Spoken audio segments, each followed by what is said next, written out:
तुम्हा सर्वांना नवीन वर्षाच्या हार्दिक हार्दिक शुभेच्छा। तर या पिगी बँकमध्ये ना आमची टमूबाई कॉइन्स टाकते, कारण ही पिगी बँक तिला तिच्या दादानं गिफ्ट केली आहे आणि आता ही कधी भरणार आहे काय माहिती। पण मी इथं सकाळी ना मस्त अशी पातळ खिचडी बनवायला घेतली मुगाची, कारण ना माझी तब्येत थोडीशी खराब होती।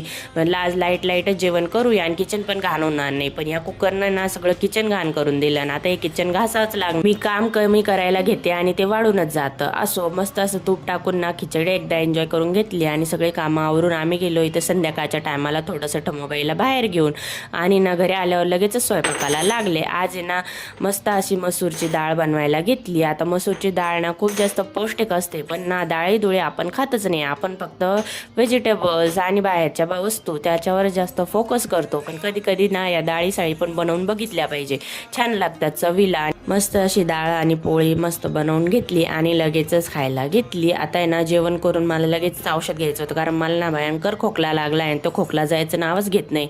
औषध घेऊन असा संपला आजचा दिवस। चला भेटूया नेक्स्ट व्हिडिओमध्ये।